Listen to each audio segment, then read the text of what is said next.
Good morning, everybody. Welcome, or good afternoon, depending on where you are. Good morning or good afternoon. Welcome. We will get started in just a moment.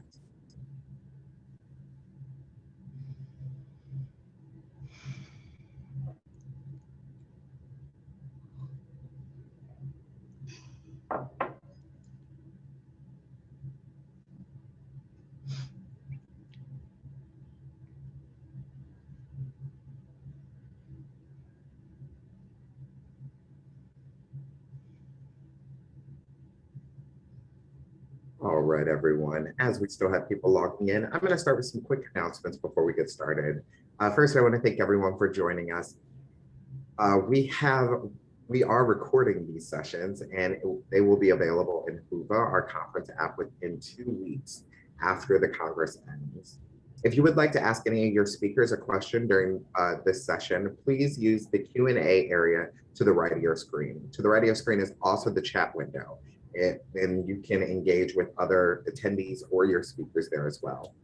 And finally, we ask that you keep your microphones and your cameras off during the presentation and follow the presenter's leads on when to engage with your cameras and microphones on. So that is all I have. We're going to go ahead and get started. And I'm going to start by passing it over to your moderator, Emily.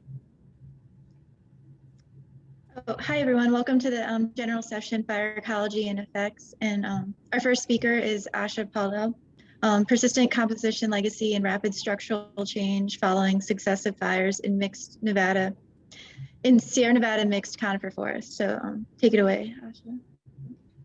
Thank you, Emily. Did I share my screen? Sorry.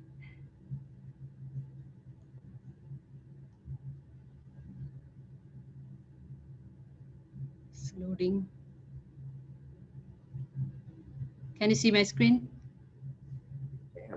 Yeah. Okay.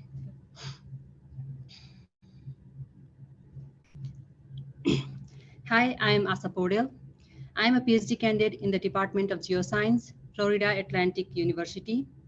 As a fire ecologist and native of Nepal, I'm delighted to present in this Fire Congress for the first time.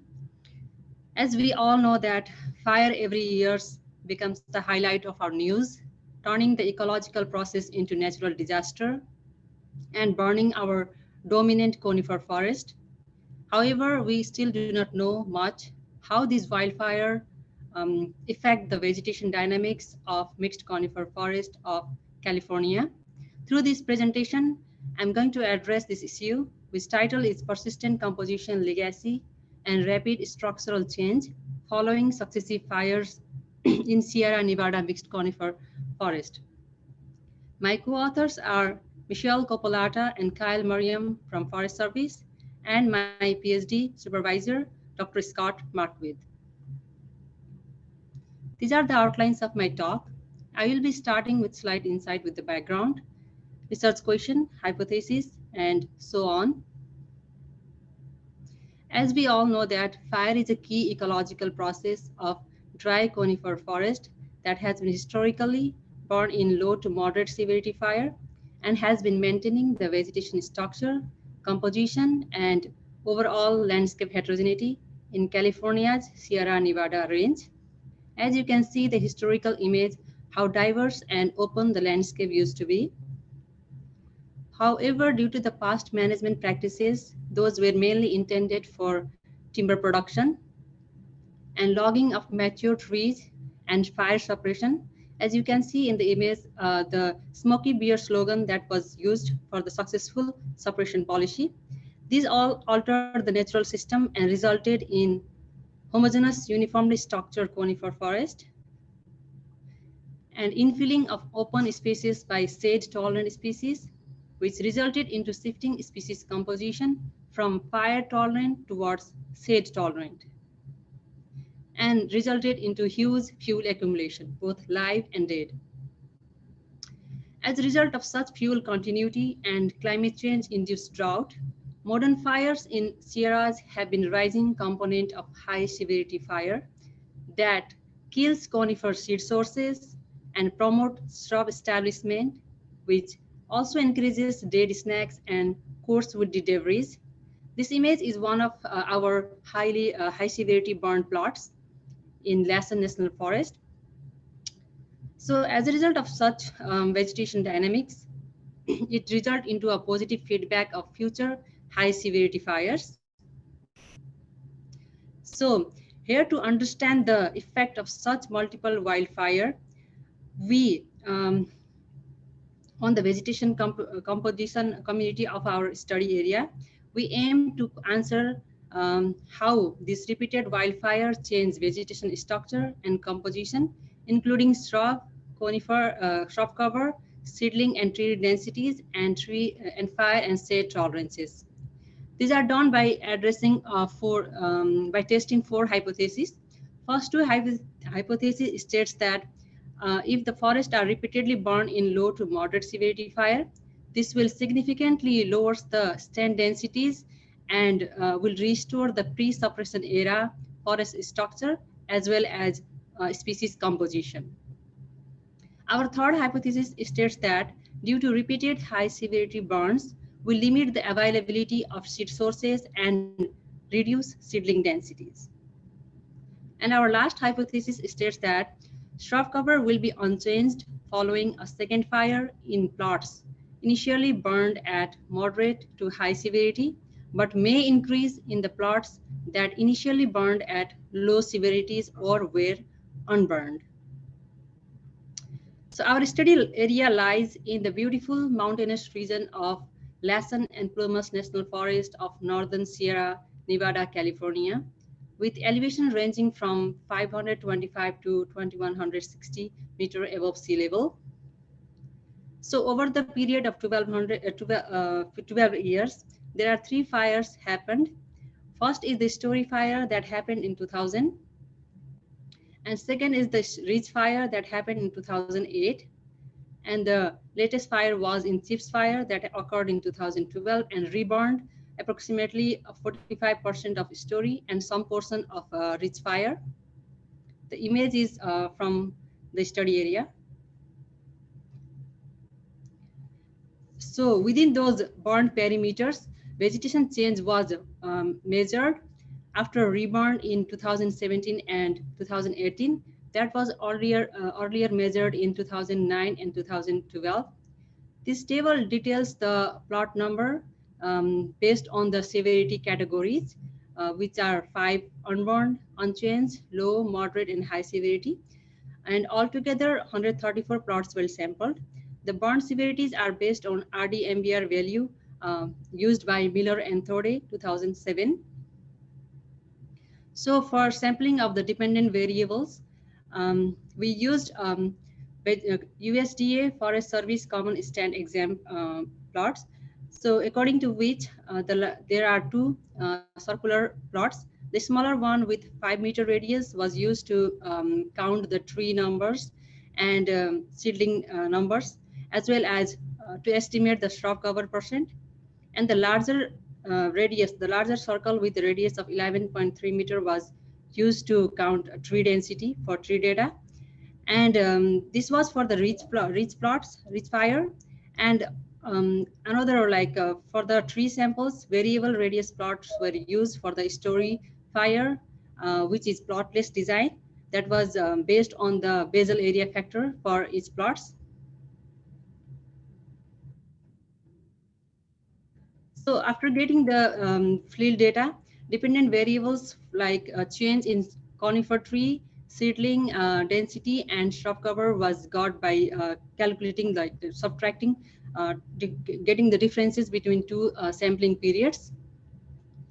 The shade and fire, so the conifer species were pulled by genus and as well as all species like together as mixed conifer species.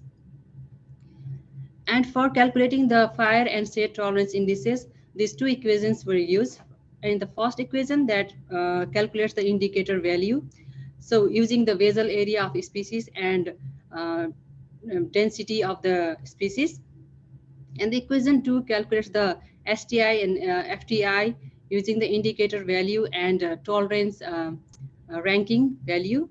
So the tolerance ranking value is given in table 2, which is which is the ranking that is based on events and manure. So the greater the tolerant rank value of FTI, then more tolerant the species is. For here we can see Jeffery pine and Ponderosa pine has the highest tolerance value for fire. So they are the most tolerant species for fire. And for the shade tolerant species, the highest value is for white fir and red fir. So after getting the data, we tested if there is a significant difference between pre-reborn and post-reborn using the Wilcoxon sign rank test, which shows that all dependent variables are significantly different between two sampling periods, except the fire tolerance indices. So the hypothesis was relating to the dependent variables given in table, like shown in table 3, was tested using the generalized linear model and margin analysis, which was useful to examine the interaction effect of initial and reborn severities on change from pre to post samples of dependent variables. These are the results. These are the results shown by the margin analysis based on the GLMs. So this margin analysis shows the interaction effect of 5 different severities between pre-reborn and post-reborn. So pre was before ridge and story fire, which is given by in the x-axis. We can see the 5 categories, and the reborn categories are indicated by the 5 different colors. You can see the red indicating the unburned, and blue indicating the unchanged, low, and moderate. So I'm just talking about here. I will just talk about the values that are the predicted values that are not overlapping 0, and those that lie in the 95 and above percentage confidence interval. Sorry. So as expected in our H1, interaction of low to moderate severity fire significantly lowered stand densities similar to pre-suppression era. So you can see here. So it decreased from pre-reborn, which is 259 trees per hectare, to post-reborn, which is 161 trees per hectare. So this is equivalent to the tree density, which lies in the natural range of variation as mentioned in Stafford and Stevens 2017. That is 143 trees per hectare. However, the high severity reborn reduced mature tree density significantly in the plot initially unburned. Like you can see, the plot that were unburned or unchanged are like significantly reduced, which makes sense because there were more trees to be killed. These are the results of a margin analysis for fire tolerance and shade tolerances. So as expected that low to moderate severity fire will restore the forest to the pre-suppression era. We didn't get as expected. So the mortality rate of like pattern of mature trees of both tolerant trees species were similar regardless of their tolerance rank. So the reborn at moderate and high severity in all initial plots, except those burned at high severity, declined tree density at a similar trend, and higher density of STI than FTI in the figure. Like you can see, the numbers are greater for STI compared to FTI. That's because we already have dominance of shade tolerance tree. So they will be the one that's reducing more.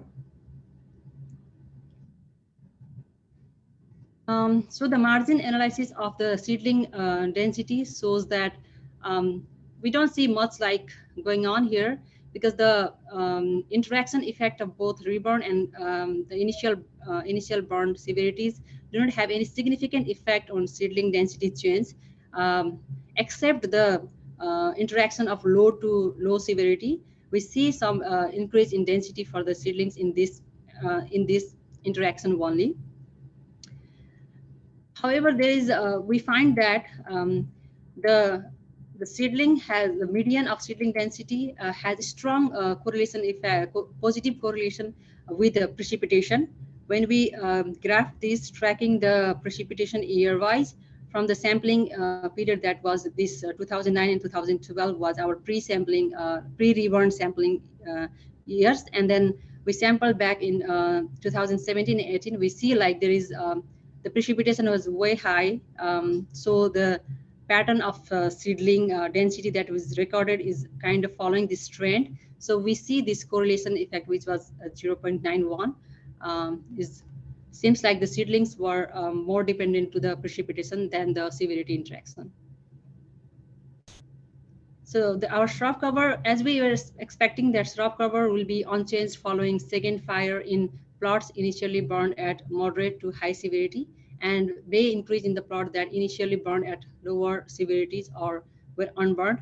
So we don't see that same what we expected. So we see that repeated high severity fire had actually reduced the shrub density like by 19%, which is significant reduce in shrub cover. So as we expected, like high to high severe fire will always like lead to the shrub increase is not hold true, because maybe the time period for the fire return interval was too short, and the increased due to interaction of moderate unburned severity by 16% and high to unchanged by 22%, and low moderate by 17%. So in other interaction that we were expecting that there will be decrease in shrub cover or will be like remain unchanged, we actually see that there is increase in shrub cover. These are my take-home messages. So interaction of low to moderate severity fire, like repeatedly, can restore forest density to the natural range of variation, but may not, but do not restore the forest composition of the pre-suppression era. And the seedling establishment was correlated with above normal precipitation rather than severity interactions. And also the repeated high severity fire in a short interval of 4 to 5 years decreases shrub cover, while it did not happen with the low to moderate severity fire.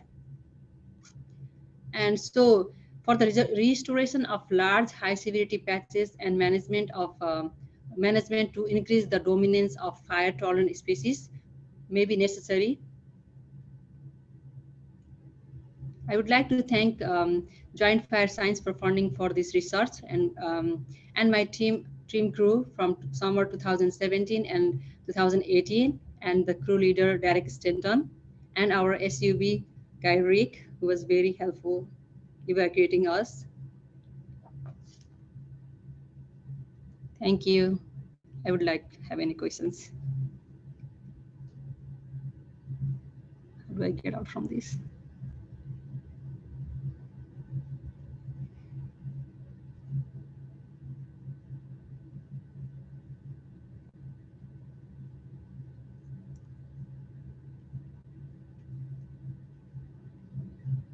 Oh, hello. Thanks, Asha, for the presentation. If there's any questions, please post them in the chat or.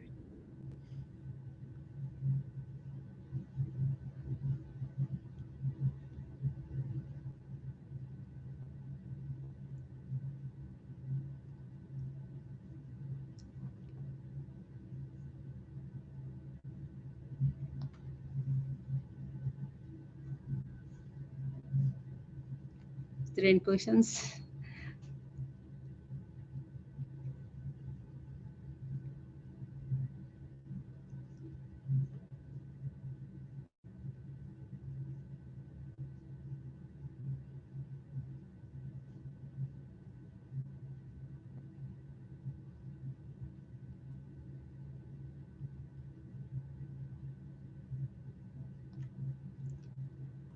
Did I make it on time?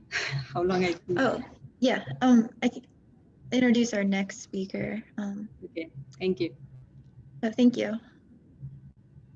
So our next speaker, Kevin Robertson. His talk is expansion and population structure of transplanted Aristida wiregrass tussocks result from a 37-year study. Go ahead, Kevin.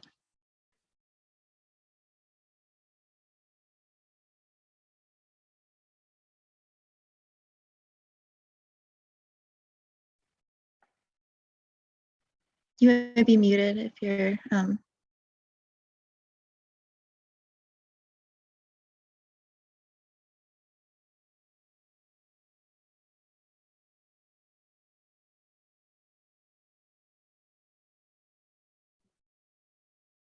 Hey, Kevin, I think you're on mute. Let me figure this out here. Full screen.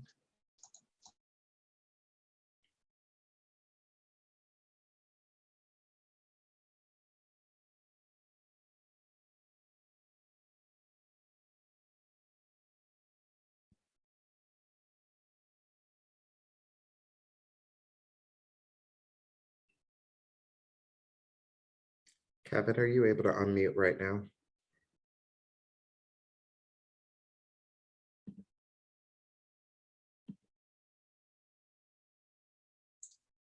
Yeah, how about now? You got me? There we go. We got you. Sorry, I apologize for that. Okay, so this is a study on wiregrass that we did in northern Florida at Tall Timbers Research Station.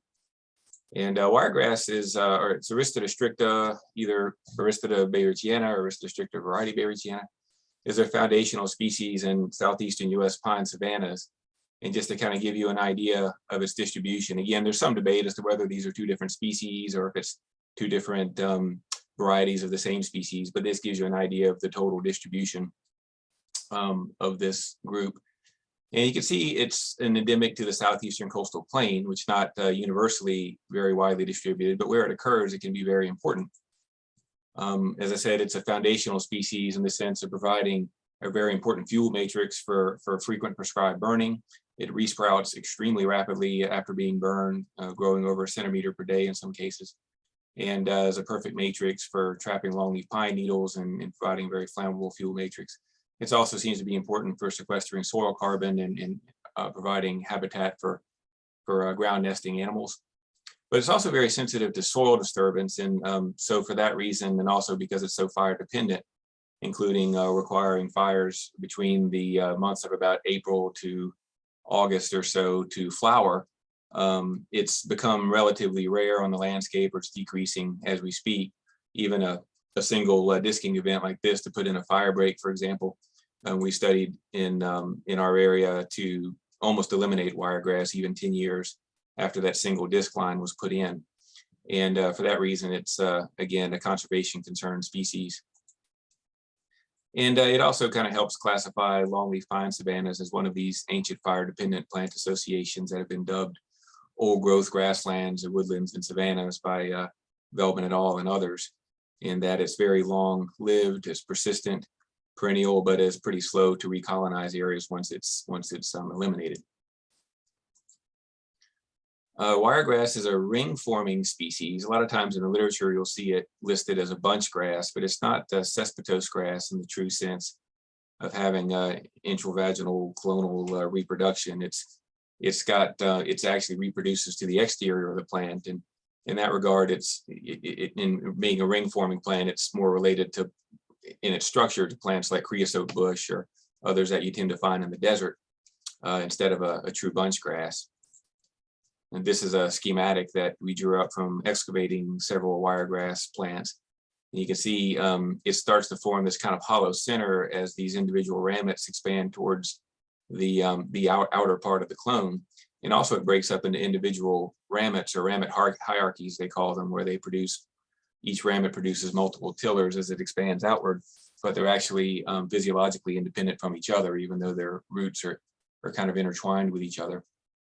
And then as they get bigger, they tend to fragment and start to form a new clone.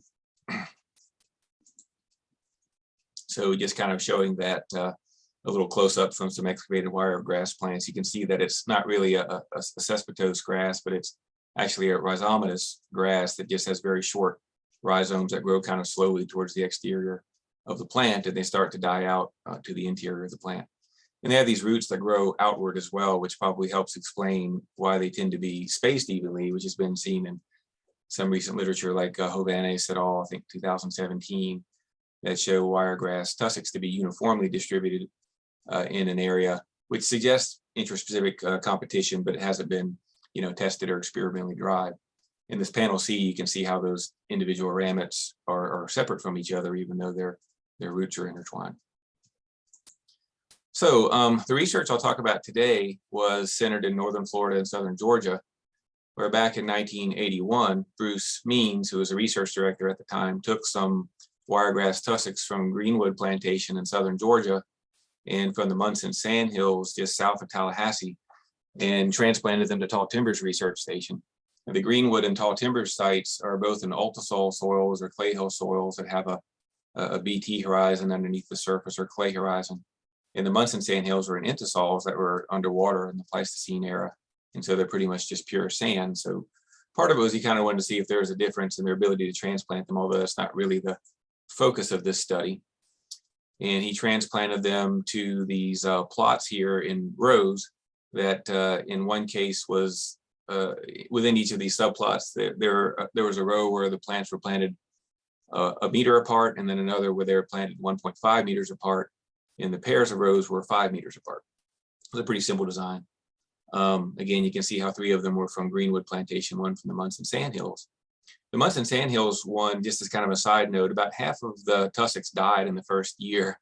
So they didn't seem to like their new environment as much as the ones transplanted from a similar soil type. But after that, they did fine and tended to reproduce just like the other species. So just some old slides from 1981. Brad Muller, working here at the time, Roy Comerick, who was one of the founders of Tall Timbers, although his brother Ed's a little bit better known as the leader type. And there is an expansion of the railway right away. And so these wiregrass were going to be destroyed anyway, so they collected some of them and put them in a truck and brought them back to Tall Timbers. So here's the plots in 1981 when there basically wasn't anything but the wiregrass. And this is in post-agricultural old field pine savannas that are mostly loblolly pine and shortleaf pine. So there's not much of the native ground cover indicator species from the true longleaf pine wiregrass habitat, and definitely not any wiregrass. Wiregrass is a very strong native ground cover indicator. And you see in 1999, they've started to reproduce and spread. This is basically the same angle, see that skirt of trees in the back. And in 2018, they're pretty continuous. So it's almost 40 years gone by. And just to put that into a temporal context, 1981 was when Blue Oyster Cult recorded Burning for You. And by the time we're in the 1999 era, we've got the grunge time where Rage Against the Machine records Sleep in the Fire. And by 2018, we've got Codeline recording Follow Your Fire. I think these are all on our fire playlist, by the way, and or should be. And I think Derek Bentley also recorded Burning Man in 2018 if you like country music. So a lot of time went by and a lot of changes.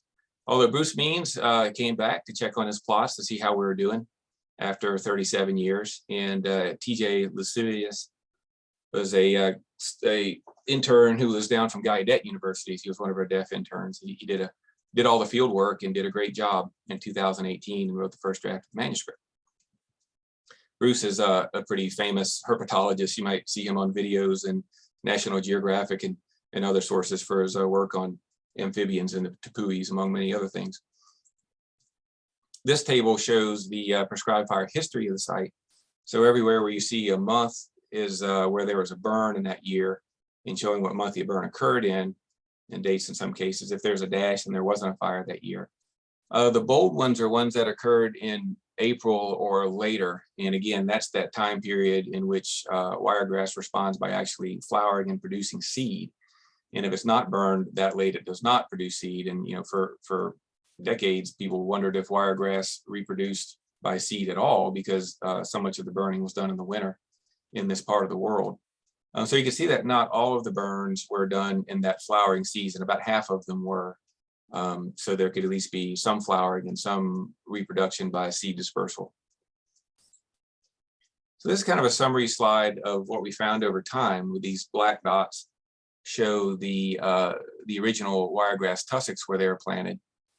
And 1999, the blue circles, which also indicate the size of the tussocks. And then in 2018, the red circles. And you can see how the farther you get from the original plots, the smaller they are because they're younger, becoming established in new territory over time. This mapping was done on a 1 meter square grid.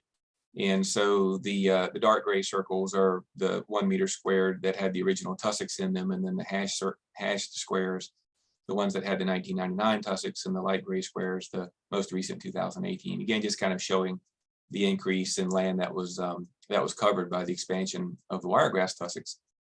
And they differed a little bit by site, maybe just local soil conditions. The one on the upper left didn't reproduce quite as much as the others. This dark black line, dotted line at the top is where there was some other wiregrass planted later that wasn't a part of the study, and so we just kind of cut it off at that point. It's right along the road there. We also kind of tacked on a little study and tracked some of the individual tussocks from 2018 and remeasured them in 2020 just to get a growth rate over that period of time. And if you plot them here with the 2018 tussock diameter against 2020 tussock diameter, we found that it had a slope of 1.00. So what this indicates is that regardless of the initial size of the wiregrass tussock, they expanded at about the same rate in terms of diameter. That makes sense when you think about the clonal structure of the wiregrass plants, where they're really a bunch of individual ramets just sort of growing outward at a relatively consistent rate, although there is a lot of variance among wiregrass tussocks.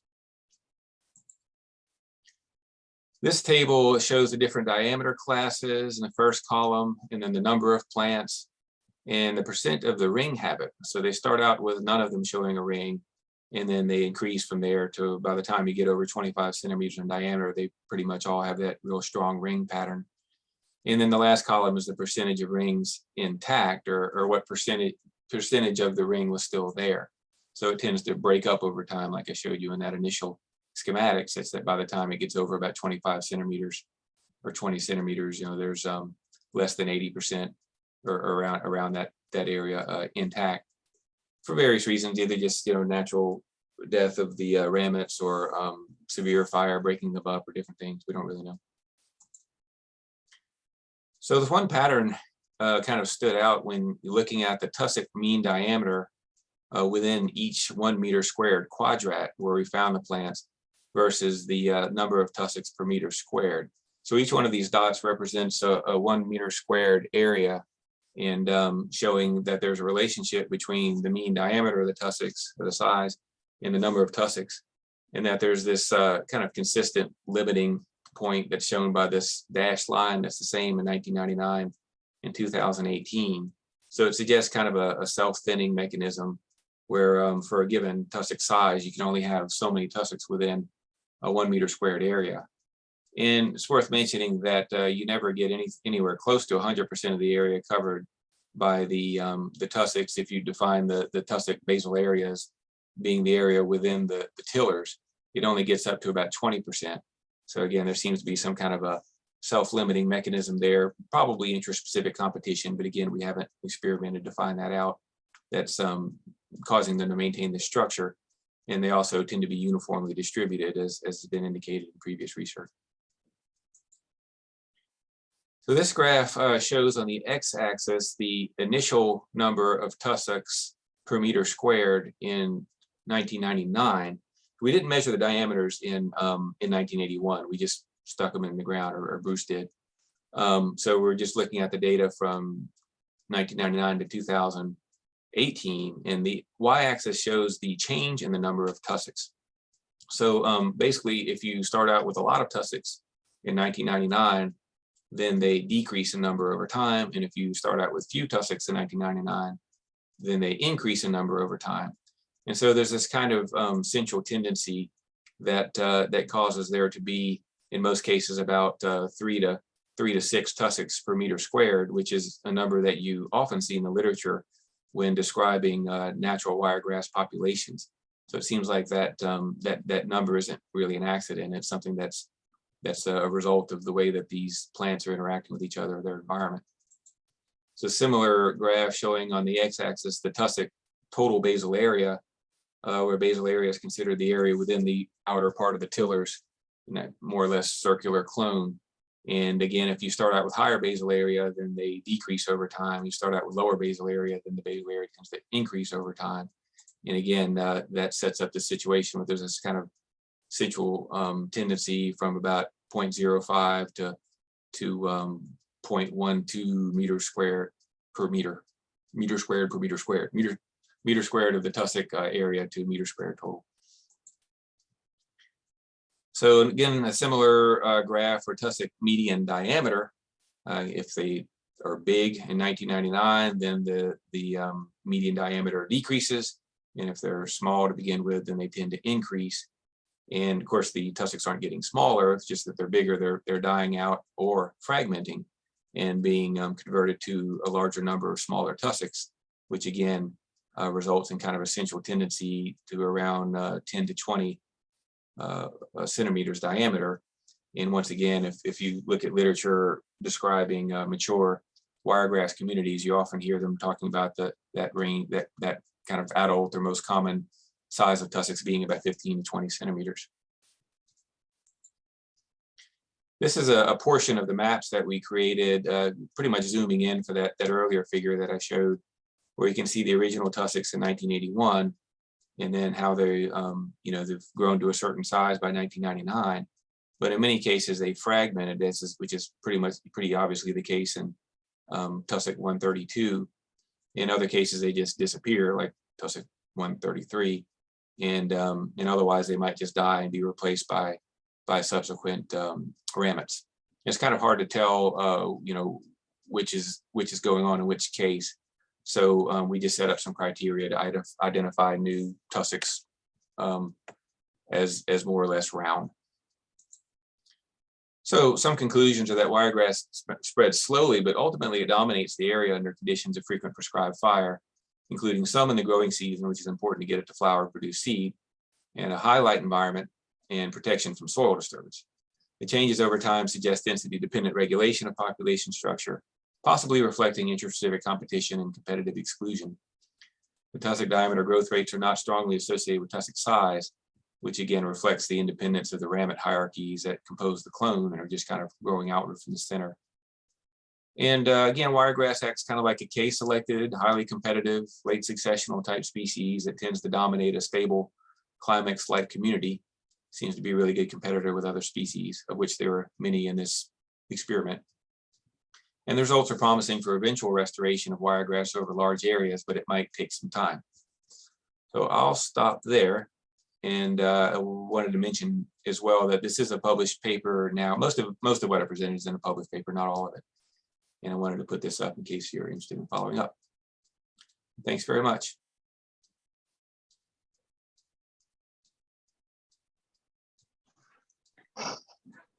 Thanks, Kevin, for the presentation. And if there's any questions, people can post them in the chat.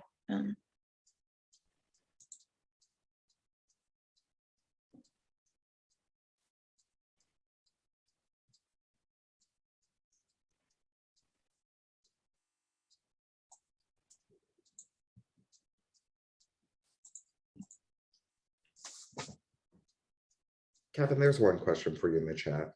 Did you observe a particular direction in wiregrass spiral spread, either across sites or within sites? The spiral spread? Yes. Nope. Um, Sorry, I marked it away. yeah, I mean, I'm not sure what's meant by a spiral spread. They're not spiraling, they're just growing outward. David, would you like to see your question or unmute and ask your question? Sorry, the question went away for me. Mm-hmm. Yeah, can you hear me? We can. Hey, Kevin, this is David. I was asking if you noticed any particular spatial spread component. In terms of like cardinal directions, did the expansion of the wiregrass, was it random across this plot, or were there any kind of trends in how it was expanding? Yeah, that's a good question. It seems like they're spacing away from each other. So the only time you see clusters or tussocks that were close together was when they appeared to be resulting from fragmentation of an original clone that they were all connected to at one time. So as they get close to other non-related, or presumably non-related, we don't know, clones, they tend to slow down. And probably because of those roots expanding out around them, resulting in intraspecific competition. So that did seem to be a factor. But it's not one we measured, it's just one we kind of observed, that clones weren't close together unless they seem to be fragmenting from the same original clone. If that makes sense. Yeah, it does. Thanks. All right. Okay. Thank you. And then we'll move on to our next speaker, Matthew Vaughan. His presentation, The Seasonality of Prescribed Fire in the Southern Appalachians, USA.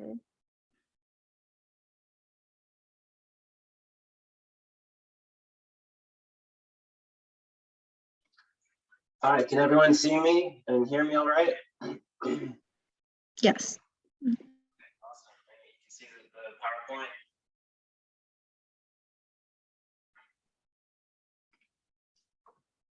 All right, well, I'll get started. Thank you for the introduction. So today I'm presenting on my work at Clemson, looking at the seasonality of prescribed fire in the Southern Appalachians. So getting started, just kind of setting the table, was fire prevalent in the Southern Appalachians historically? Well, based on what we can reconstruct from fire scars and soil and sediment charcoal and the chronologies we build from that, it appears that there was more fire, but with high variability prior to fire suppression. So familiar story, but in many parts of the eastern United States, including in the Southern Appalachians, forests have shifted in structure and composition from historically oak and pine dominated systems, but to the absence of fire, increasingly mesophytic species and lower levels of light in the understory and greater fuel accumulation. So it's a common problem we see in the Southern Appalachians today, but managers are now recognizing and utilizing prescribed fire often as a means for ecological restoration.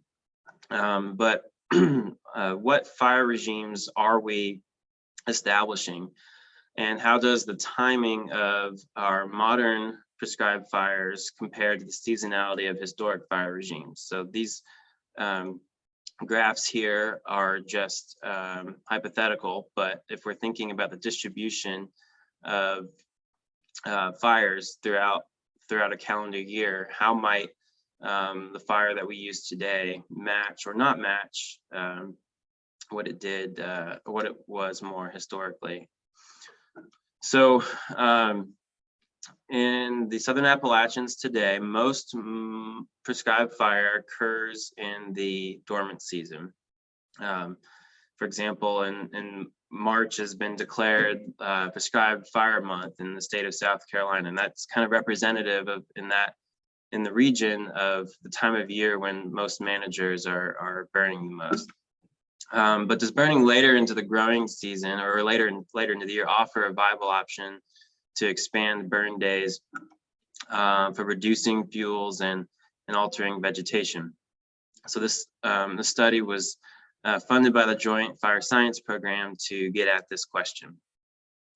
So just as a quick literature review, kind of looking more broadly at the Southeast, many studies of effects of seasonal burn have been conducted in the coastal plain, and here are just very few. Lots to learn from in the coastal plain, and a few in the Piedmont. And then looking at the Southern Appalachians, there's not a whole lot of previous studies that look at season of burn, and among them, there's not a whole lot of significant treatment effects documented by season.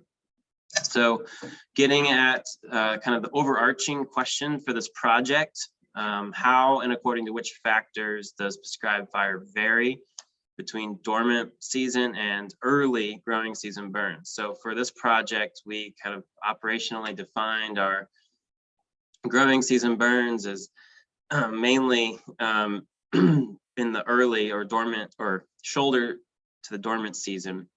And we didn't really look at growing season burns in the rest of the growing season. And it's going to be divided into two manuscripts, the fuels and fire behavior, the first one, and the second on effects on vegetation.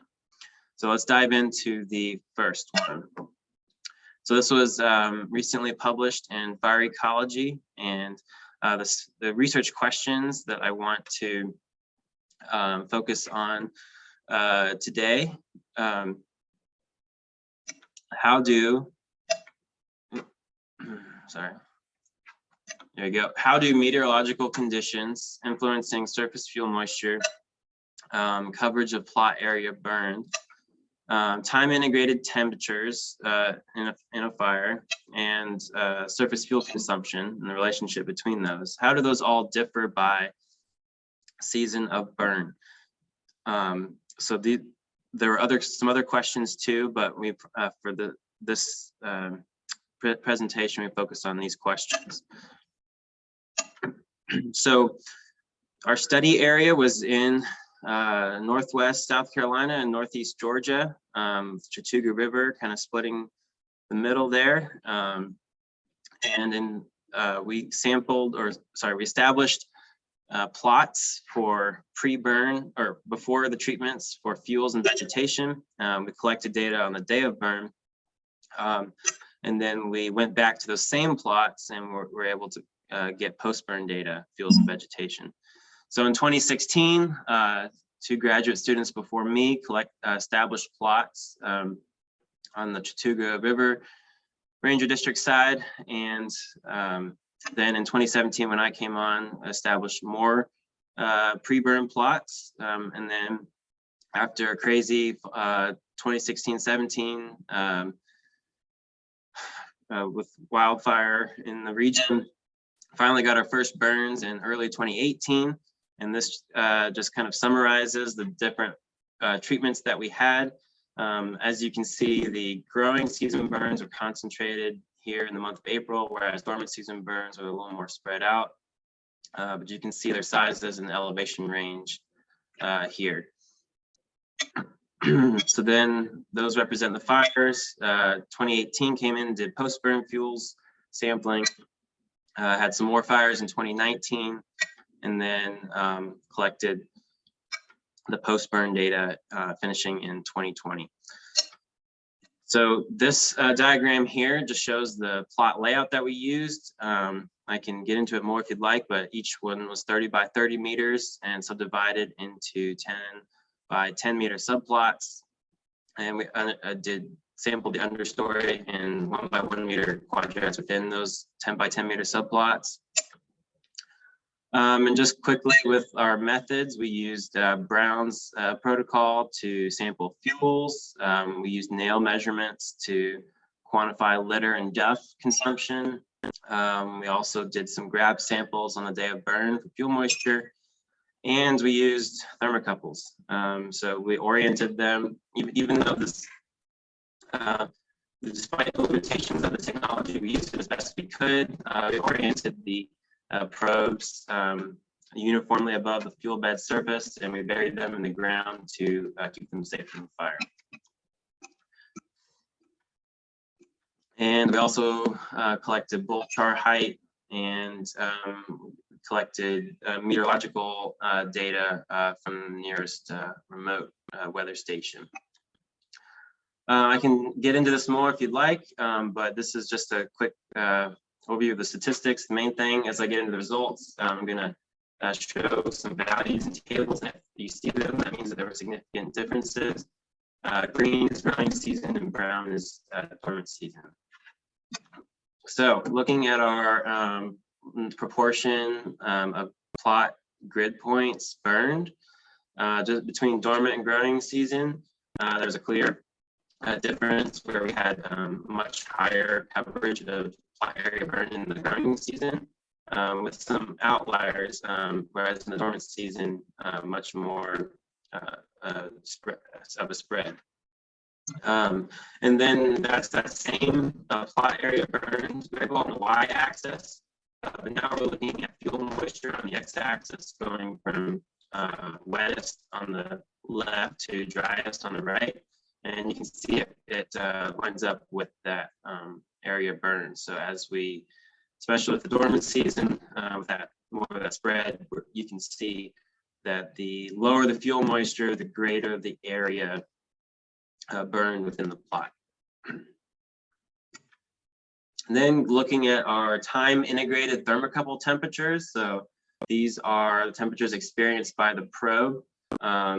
We aggregated it by season, and as you can see, growing season burns had a significantly higher temperature and a much greater variation around that mean than with the dormant season.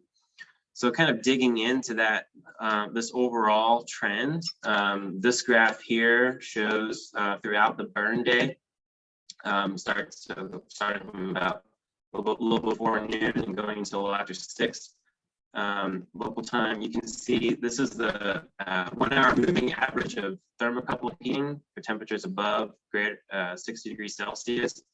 So with the growing season, this dark line here represents the average for all the individual burns, and then the shaded area around it is that variation or the standard error. And we can see a big bump in the afternoon with temperatures and burns with the growing season, and not so much with the dormant season. Matt, sorry to interrupt you. We're just having some weird sound issues with you. So I think maybe if you turn off your camera, your sound will come through a little clearer. Okay. How about that? Sound a little distant now. Okay, can you hear me all right now? Yep, that's much better. Okay. All right, cool. Sorry about that. So yeah, with the fuel consumption, there we go. There we go. We did not see any treatment differences for 1, 10, and 100-hour fuels. We did have some more duff consumption in growing season burns, but still was only a couple of grid points out of the whole study where we had measurable duff consumption. So interestingly, not a whole lot of significant treatment differences in fuel consumption by season. So that was the first manuscript looking at fuels and fire behavior, and then a forthcoming manuscript looking at effects on vegetation. I wanted to focus on a couple of questions here today. So how do plant abundance and cover and density, and then broken down in different categories, as well as plant species richness and diversity, alpha, beta, and gamma, how do those all vary by season of burn, but focusing on the abundance. So for our methods, broke it down understory into by growth habit. We modified this in the Carolina Vegetation Survey protocol, and had different life history categories as well for the understory. For the midstory and overstory, looked at shrubs and trees and measured their diameters, and then broke into tree groups, and then also species of interest, red maple and mountain laurel. So this graph here shows the results for understory change in density per hectare on the y-axis, and then growth habit on the x-axis. And none of these results, or in this figure, were significantly different, but it does illustrate, at least by growth habit overall for understory, what the response was to each treatment. So focusing on some of the results, or selected results, this is also in the understory, same change in density per hectare, but we're looking here at red maple and mountain laurel, species that managers are often interested in reducing. And so you can see here, looking at pairwise comparisons, that growing season burns had a greater decrease in density than unburned control, but weren't significantly different between dormant season burns. And then going into the mid-story, we had some more significant results. Again, change in density on the y-axis.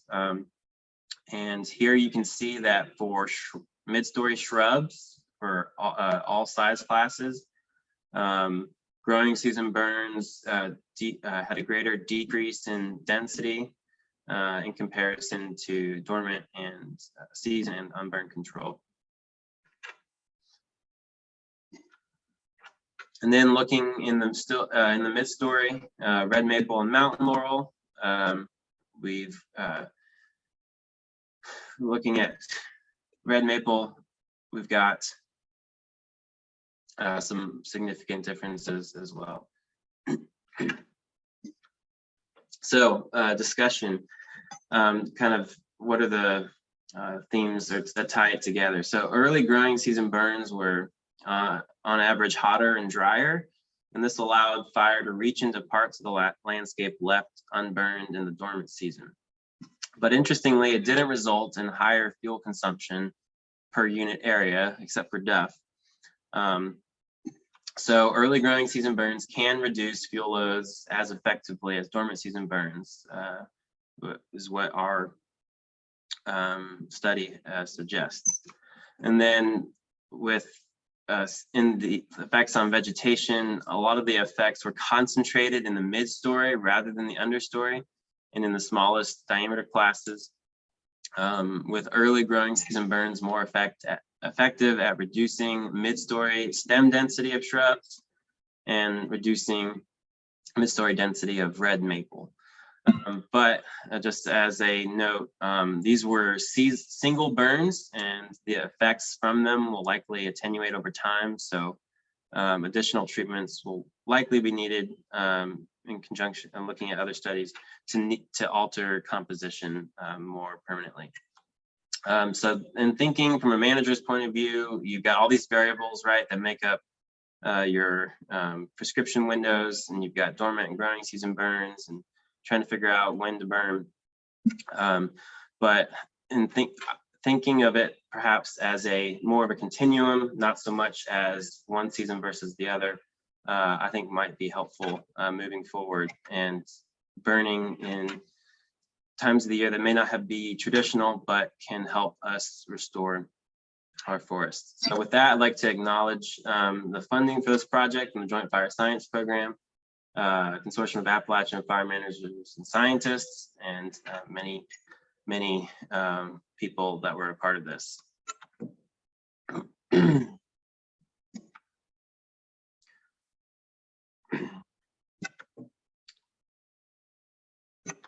And with that, I'll take any questions. Thanks.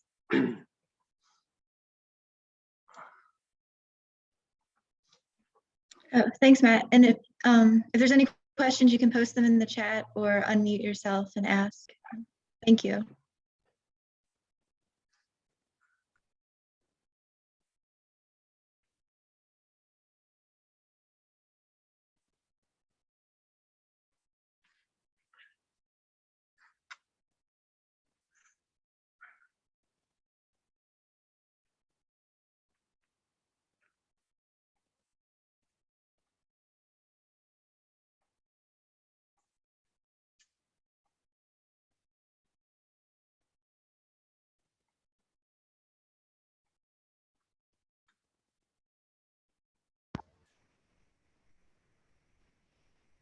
Hey, Matt, can you hear me?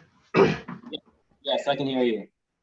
This is Gabe Cahalan from the Nature Conservancy up in Maryland. Hey, Gabe, how's it going? Good, how are you? I was curious about the temperature and whether the temperature difference between the growing season and the dormant season. Yeah. I've seen kind of conflicting stuff on that, on like fall versus spring, and sometimes fall burns being hotter. Did you think about, or did you have a sense for what the mechanism? Is it just the days were hotter further along, like weather components? Yeah, good. Thanks for asking. Yeah, so for our the time frame of burns for our study, it was really just as you in the northern hemisphere, as you go further into the year, you know, just there's longer days, so sun's out for longer, higher sun angle, and I didn't really get into this with this presentation, but it seemed like there might be some evidence to suggest that that could override some topographic factors when you have more, or the topographic influence might be less when you have those longer days. But yeah, fuel moisture was significantly lower in those on the day of burn for those growing season burns. And so I think it just had to do with fuels drying out and just allowing for the burning conditions to get hotter throughout the day. Right. Great, thank you. Thank you. And then we'll, thanks, Matt. And we'll go on to our next speaker. So next we have Jeffery Cannon and historic effects of silviculture selection treatments on spatial patterns and dynamics in a longleaf pine woodland, implications for management with fire. And, go ahead and.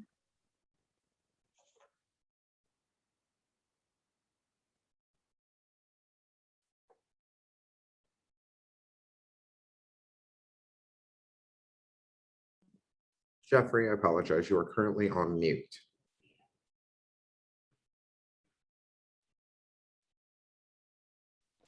There you go. Can you hear me now? We can. Great. Sorry about that. Let me switch. All right. Is this all good? It is. Great. Thanks. I'm Jeff Cannon. I'm a landscape ecologist at the Jones Center at Ecology, and I'll be talking about some work on ecological forestry and longleaf pine forests, and a little bit about sort of some different trade-offs with managing with fire. First, longleaf pine, like a lot of other really frequent fires systems, is known for having huge amounts of structural complexity. And so things like large openings and patches of trees are important for a lot of wildlife species like gopher tortoise or red-cockaded woodpecker. And then they're also known for a fair amount of structural complexity, different size individuals, which can increase the resilience of forests to different kinds of disturbances. And so kind of understanding, preserving some of these aspects of horizontal and vertical complexity are often thought of as sort of a management goal in a lot of frequent fire forests. In forests like longleaf, where natural disturbances like fire are so important, a lot of times doing timber management and other kinds of management takes a natural disturbance-based management approach. And the idea here is just understanding that natural disturbances like lightning and fire and wind historically impacted these forest types. And so a lot of our harvesting practices should seek to mimic some of those, some of the legacies that those natural disturbances would bring, things like incorporating snags, dead wood, and then also cutting in patterns that are somewhat analogous to what natural disturbances would do. And in longleaf pine, of course, frequent fire is really necessary for regenerating the species. So I'm sure a lot of you are already familiar with this, but longleaf pine without frequent fire would quickly be outcompeted by a lot of hardwood species that it associates with. So typically frequent fire will kill a lot of the small diameter hardwood species and allow, leave room for longleaf pine regeneration, or else they'll quickly be outcompeted. And longleaf has a lot of adaptations to fire to reduce its vulnerability.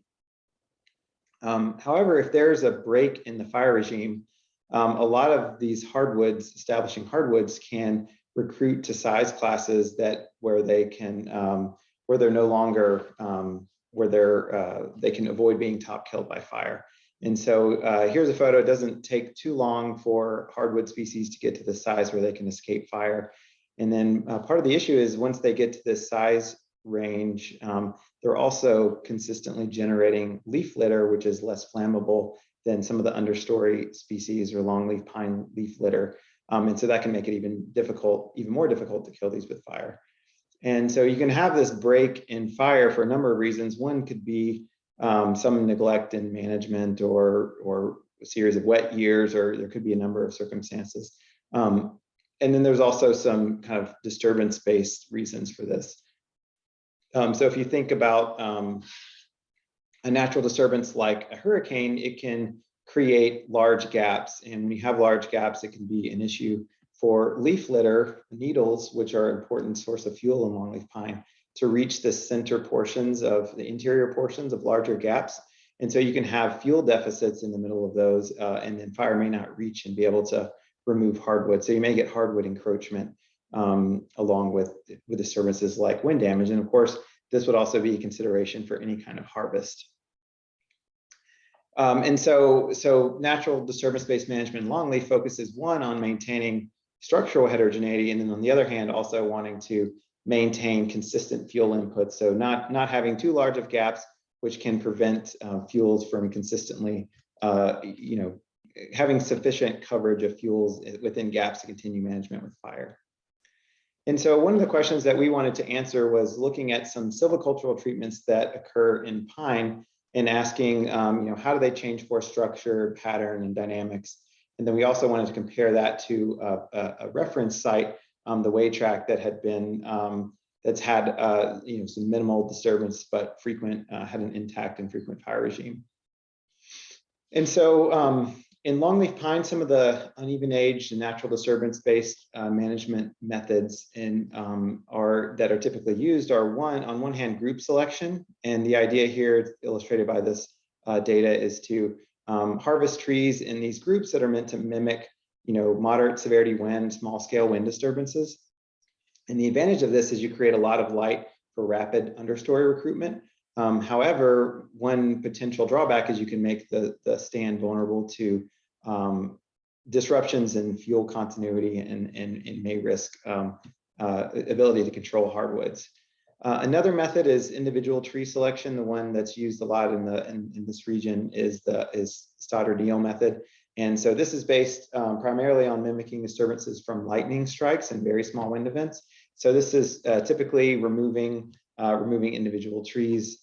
It can maintain fuel continuity, but it requires individual tree marking from an experienced practitioner.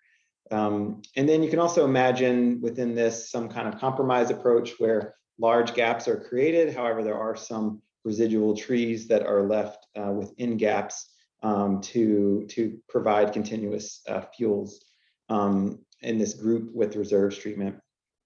And so the data I'm presenting here, and I guess I forgot to, I forgot to credit my co-authors at the beginning, but Seth Bigelow, Kevin Hires, and Steve Jack, who are all at the Jones Center Detroit at one time or another. But originally this experiment was set up in 2009 by Bob Mitchell, who passed away in 2013. And so these are some of the first data to come out from this original experiment when it was established. But this silviculture experiment was to look at these 3 different types of silvicultural selection. And so one of the things we wanted to do is to look at structure and changes in structure and regeneration and mortality 10 years after the experiment began. So these were established in 2009. All the trees greater than 10 centimeters were mapped and inventoried, and then they were resurveyed in 2014 and again in 2018. And then we also compared this, we wanted to compare this to a reference site. So we pulled some public data from the weight track from 1980. And so here's just some photos of the site. You can see in this control a lot of smaller trees in the foreground. In the group selection, of course, we're standing at the edge of the gap here. This group selection with preserves is kind of a bad photo, but I just wanted to point out, you can see the gap there as well as some individual trees in the foreground that are kind of difficult to see. And then in individual tree selection, you can see a series of small gaps. And so these are actual data from this site, from the experiment. But there are 18 of these plots in total in this replicated experimental block design. And then here's a photo from the way track. This is often used as a reference site for longleaf pine. It's been minimally disturbed. I think there has been some salvage logging and some very limited logging, but no evidence of clearing or plowing. So first of all, 10 years or 8 years, sorry, after the disturbance, we wanted to look at things like changes in basal area and density and volume. And some of these results aren't too surprising. You see pretty similar reductions in basal area and volume. Of course, these were sort of all design and experiment, so the basal area reduction was meant to be similar. But what's interesting, I think, is the reduction in density. So in the individual tree selection treatment, there was this large reduction in density, which approached that of the reference stand, whereas the density reductions in the other 3 treatments were a lot more modest. And I think the reason for this is pretty clear if you look at the diameter distribution. So this shows the abundance of individuals of different size classes. And longleaf pine has this pretty classic bimodal distribution with lots of small individuals and then another high frequency of these mid-sized individuals. And you can see that both in our control as well as in the reference stand. And you also see that in the group selection and group selection with reserves. So these light bars represent the pre or the post-harvest diameter distribution, and then the dark portions of the bar show what was removed from harvest. And from the group and group selection with reserves,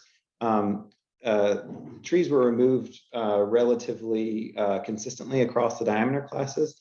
However, if you look at the individual selection treatment, there was a much greater reduction in the small diameters. And so that actually converted the individual tree selection treatment from having a bimodal distribution over to a unimodal distribution. And so we can say that this individual tree selection treatment really reduced the vertical complexity, which is sort of one of the goals of ecological forestry. So I think some of the more interesting results come from the spatial pattern. And here's a figure showing, I rely a lot on these pair correlation function diagrams. And if you don't stare at these a lot, they can be a little confusing. But they're used to look at aggregation and spatial pattern, gradients of aggregation versus uniformity at different scales. And so on this figure here, essentially, if you're above this one line, that means that there is aggregation at that scale. Below means there's uniformity. And so you can see that pretty easily with this fake ant data. So you might be interested in like kind of a location of an individual ant, or kind of the aggregation of a colony, or even maybe there's some competition among colonies and they're uniformly dispersed across a site. And so you can pick up on that with these pair correlation functions.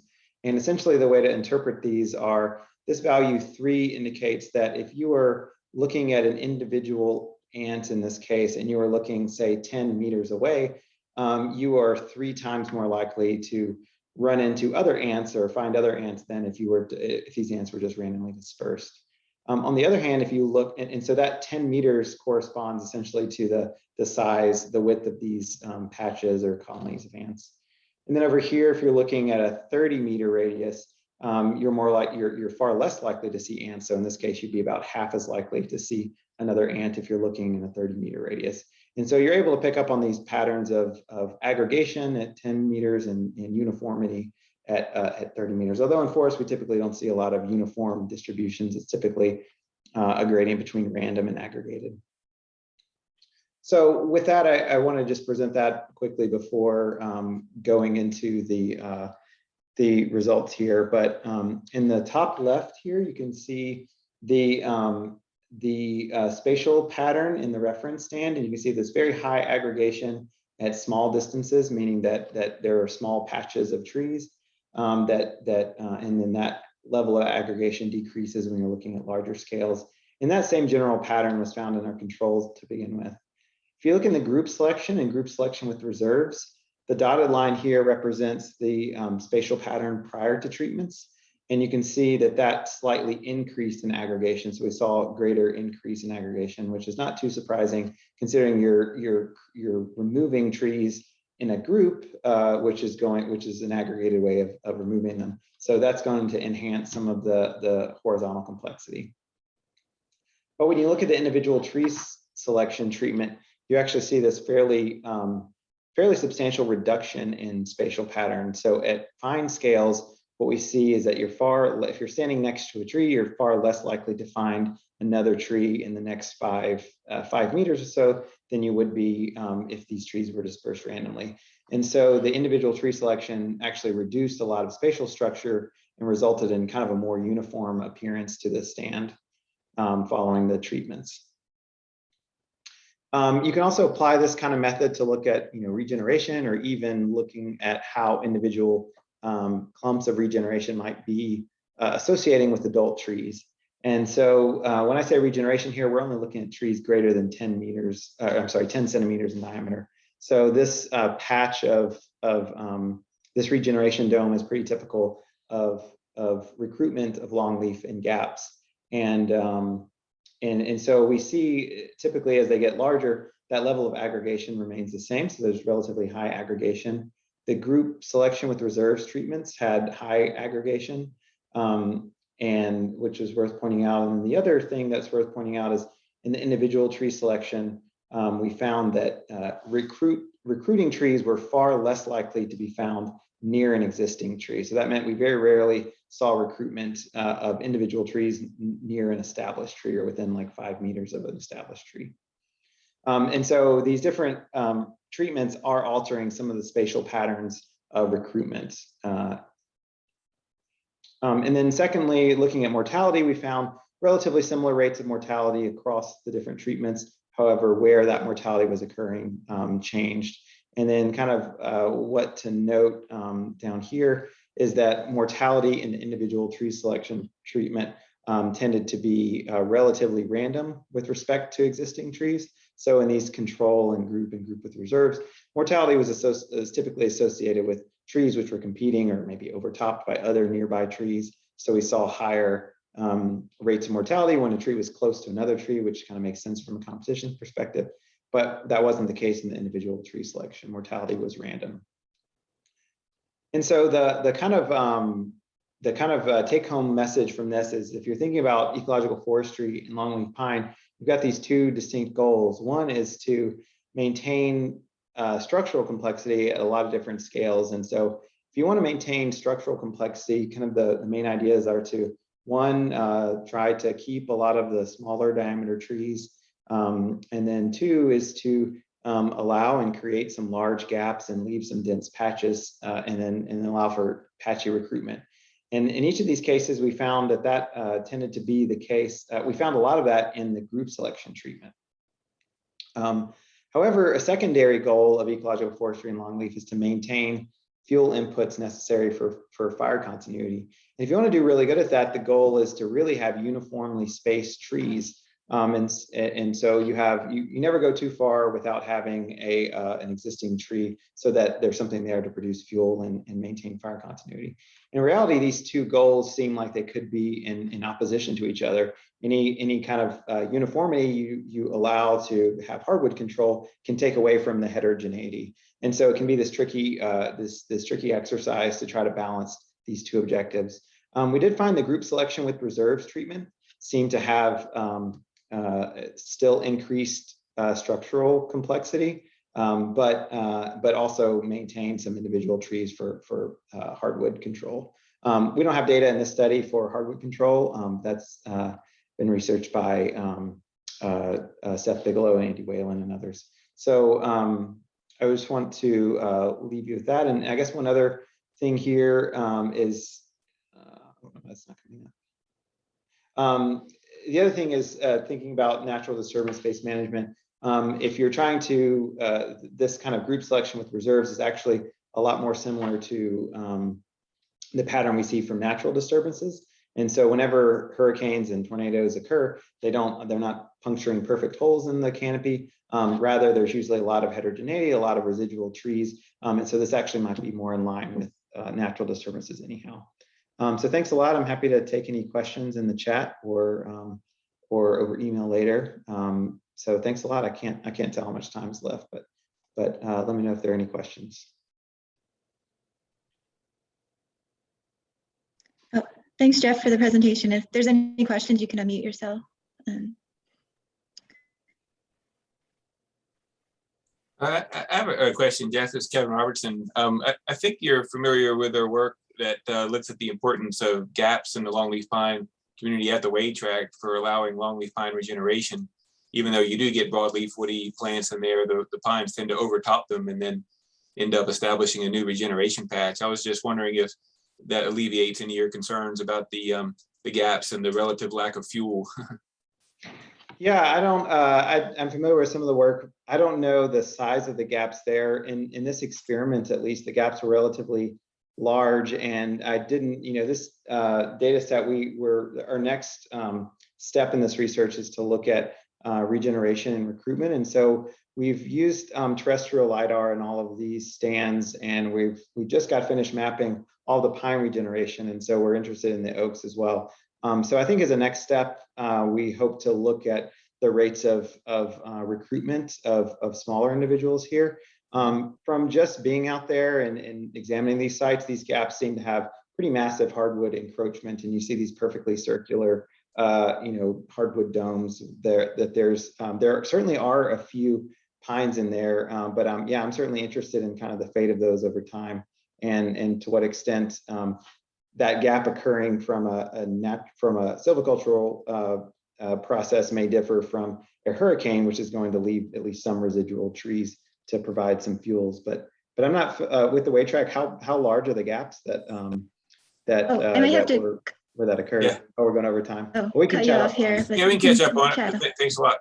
Thanks. Thank you both. All right, so our final speaker, Virginia McDaniel, and her talk, using fire and thinning to restore open woodlands. So I'll let you take that away.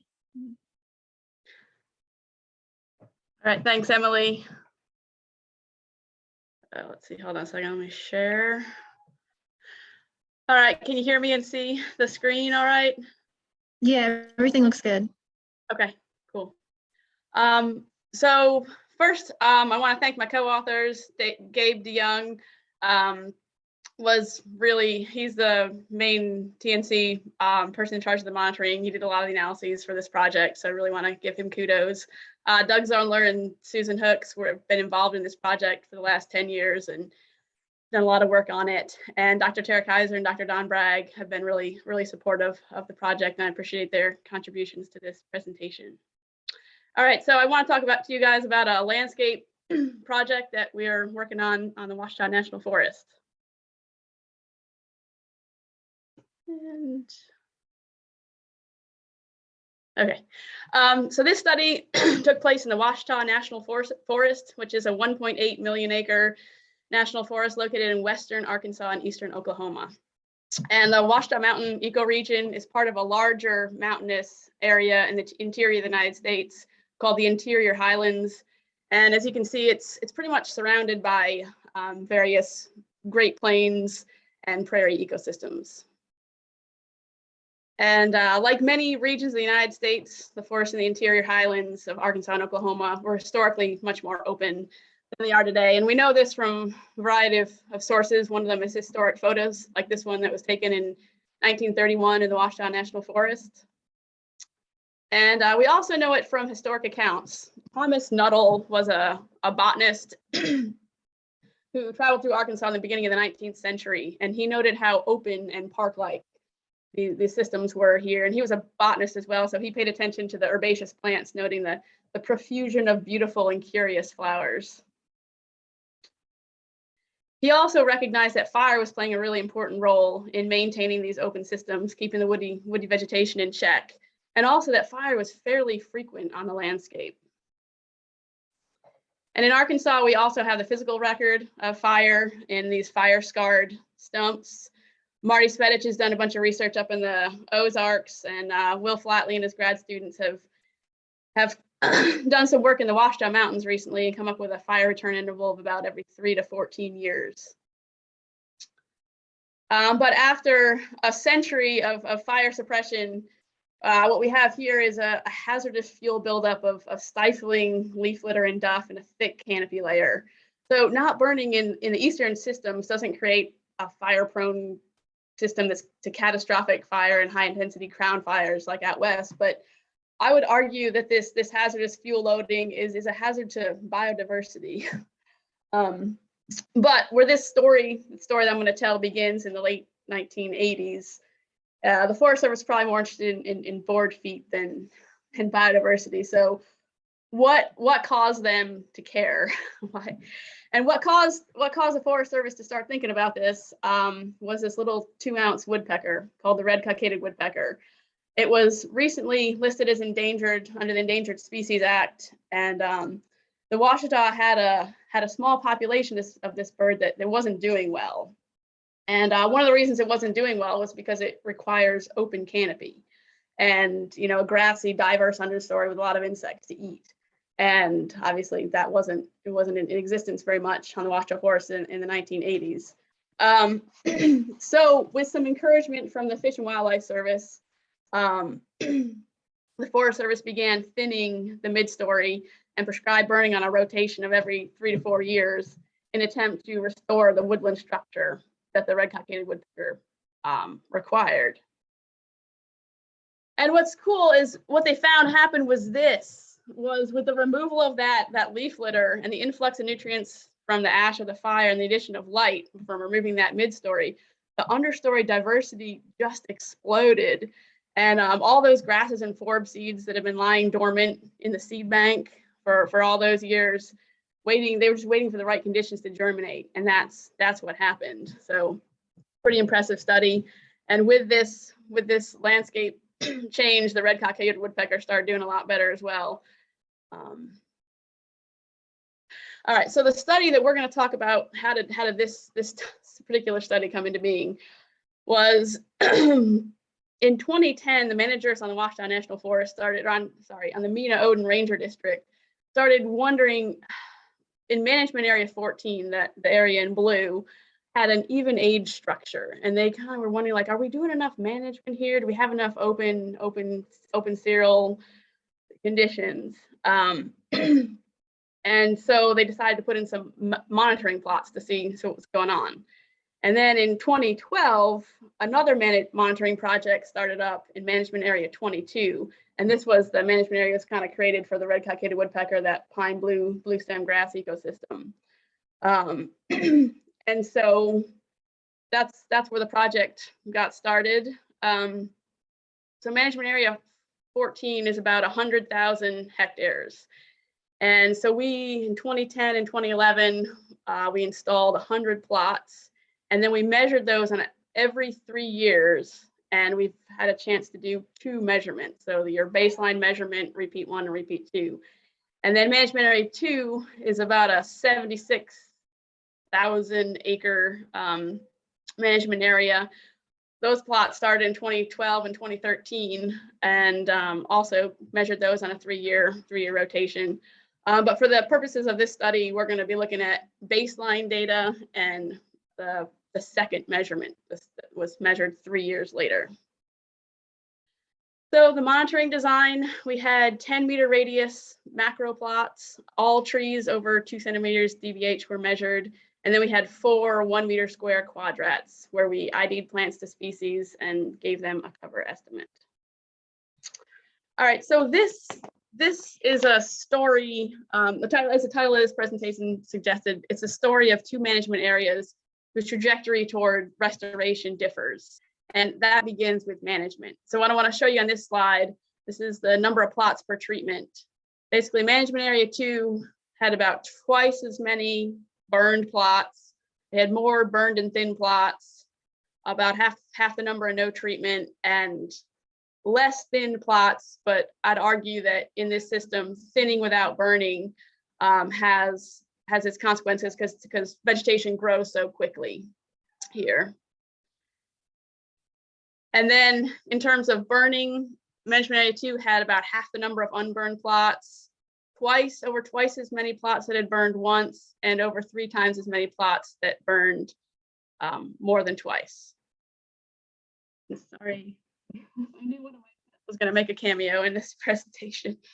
All right, so we're going to start with the results, and I'm going to start with forest canopy and then move down to the herbaceous layer. We used a variety of statistical analyses, including ANOVA and general linear models, regressions. If you want to know more about that, please email Gabe DeYoung or me. We'll give you an answer. So in all the following graphs, we're looking at LS means. The bars that have different letters show significance. This white number down here, n equals 10, is the number of plots in the analysis. And then this gray dotted line is the desired ecological condition. So that's kind of where we're aiming to be. And with woody species, we want to be below that area. So this graph shows basal area on the y-axis. And what you see here is the trajectory of management area 22 is down, not significant, but management area 14 had an increased basal area 6 years after we started this study. But if we looked at the basal area by treatment, what you notice is that the areas that had burning and thinning together had reached that desired future condition, whereas those that burned only, thinned only, and untreated had not reached the desired ecological condition. And here, looking at mid-story, kind of a similar trend. We notice in management area 22 in green, the basal area is reduced, not significantly. Management area 14, the basal area is increased. I mean, trending increased, but not, once again, not significant. But the significant thing you do see is that by the second measurement, the basal area of the mid-story in management area 22 is significantly lower than the basal area in management area 14. And right here, this is where rubber meets the road, right? This is the herbaceous species richness. So here on the y-axis, we have the number of herbaceous species per plot. And if you look at management area 22, we increase from about 9 species per plot to nearly our desired ecological condition of 15. That's a significant increase in the herbaceous species richness. Whereas if we look at management area 14, there's no change in the herbaceous species richness. They hover in there around 7 species per plot. So what we're talking about, what the change is that you have this this closed canopy forest with a thick layer of leaf litter, right? And you thin and burn that, and you get this open woodland with sunlight, this carpet of diverse and beautiful, curious flowers. I mean, it's just pretty amazing to see the change that happens. All right, and so what you see, what's going on when we look at the treatment. So here in green, you've got the burned and thin plots. Once again, those burned and thin plots are doing the best. They are in the desired ecological condition of over 15 species per plot. And then the trend goes down with burn only, thin only, and then, you know, the untreated plots are not, they're not doing well. They're not doing well at all in terms of species diversity. And then one other thing we looked at was the number of burns and how that affected species richness. And what you see is with one burn, you get a significant increase in species richness. With the second and more burns, the trajectory is up. It's not significant. Once again, maybe this is a sample size issue, but basically burning is really good for herbaceous plant diversity. And then finally, we looked at the probability of occurrence. We looked at about 20 different species, and I'm just going to show you 2, one grass and one forb. And with little blue stem over here on the y-axis, we see the probability of occurrence per plot. And so you have about a 40% chance of finding little blue stem in plots that have thinned and burned, real similar in the burned only. The thin plots has a pretty wide error bar, but what you can see is those burned and thin plots and burned only plots are significantly, you have a much higher chance of finding little blue stem than in the untreated plots.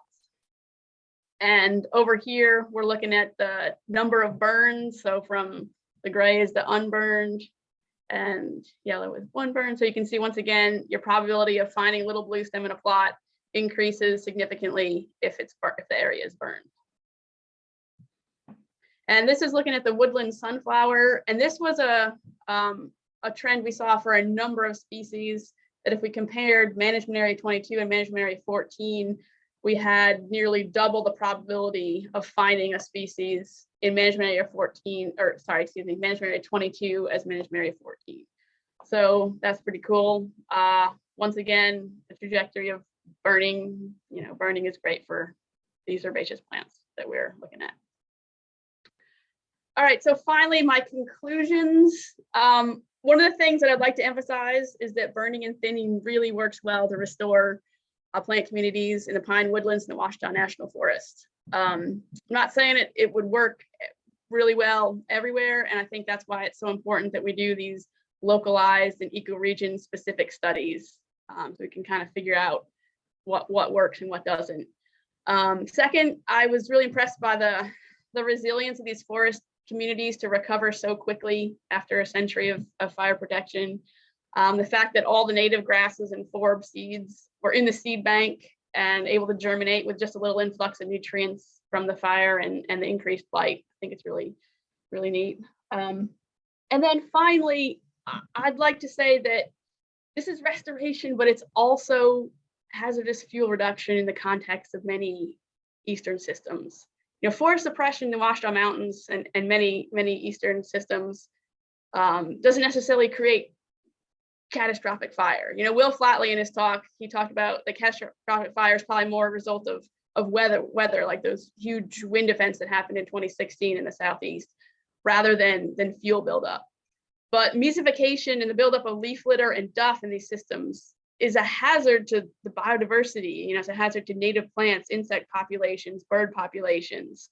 I read an article in National Geographic last year that said that insect populations, I think it was in Germany, had plummeted 70% in the last 3 decades. So that's like in my lifetime.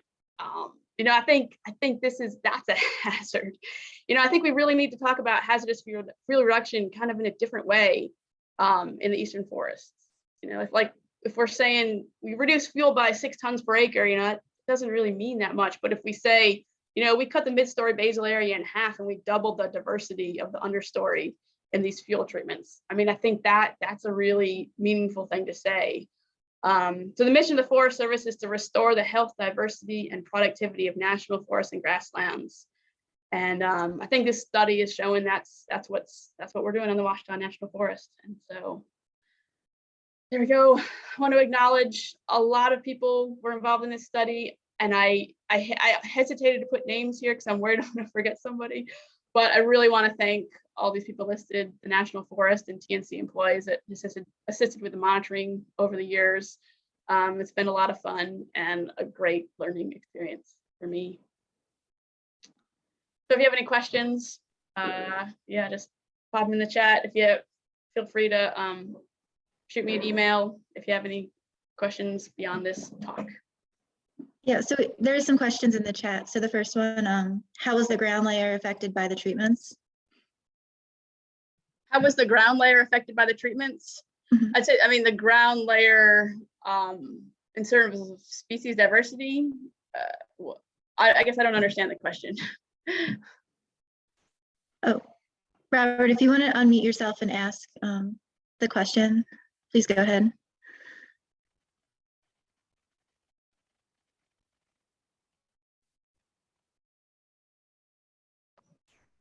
That was for the prior talk, not this talk. But thank you. Okay, anyway. all right, that's good. Because I was okay. like, oh, that's cool. Yeah, I think that the time species stamp diversity increased. Anyway. Yeah. Oh, we can save that till the end. So the other question is, how did you determine the desired ecological condition? Oh, that's a great question. So several folks with the Nature Conservancy, I think it was Doug Zollner and Scott Simon and maybe a couple other people, they went to areas on the forest that were like in really good condition. They took a bunch of measurements, and they kind of developed those desired ecological condition from looking at those more or less pristine sites. So I think one of the things was this desired ecological condition may change over time. We might look and decide it should be a little bit different, but that's how they came up with those. They just went to really high quality sites, took measurements, and came up with those thresholds. All right, and we have another question in the chat. It said, great talk. Do you have any thoughts or evidence about whether the herbaceous species truly came from a seed bank, or were they already present in some capacity, like root structures? Yeah, that's also a good question. There probably were some that were present in root structure. Like if you look at the closed canopy forest, you will see, little scraggly, blue stems that are just, they're not flowering. A lot of species aren't flowering.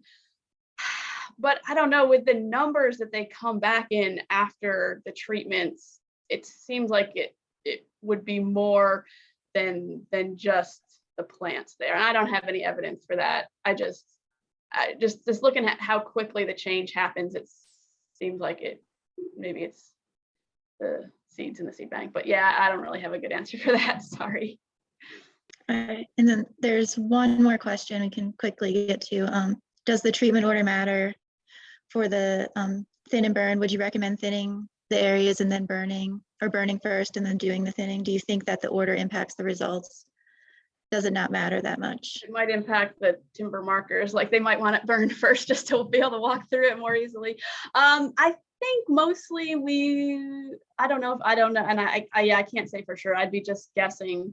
But I just know that once you thin, it's really important to burn it after that.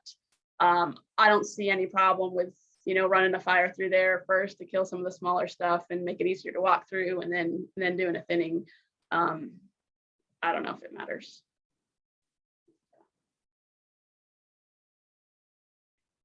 Hey, Virginia, I had a question. Yeah. So one of your response variables, right, was herbaceous species richness. But I was just curious, how representative did you think that was, like for proportional diversity? Like if there were, I didn't know if you looked at any other metrics for the herbaceous species. Oh, like cover maybe? Perhaps, or just like I didn't know if there was like a disproportionate influence of like, of certain species, that just looking at richness versus like different measures of diversity. Yeah, I mean, I know, so we just delved into this data like a month ago. Gabe was like literally sending me graphs, the day this presentation was due. So we have cover estimates, and I think that can get it a little bit more of just the presence, but looking at which species were more dominant. We have not analyzed that yet, but we do have that data. We do want to publish these results, so that's gonna be coming out like when we start delving a little bit more into the analyses. Yeah, that's a good question. Thank you.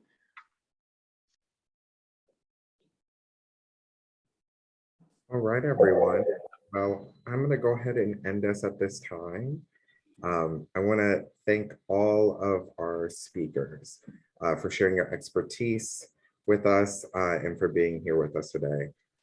So this session will be available in Whova, our conference app, within 2 weeks after the Congress ends.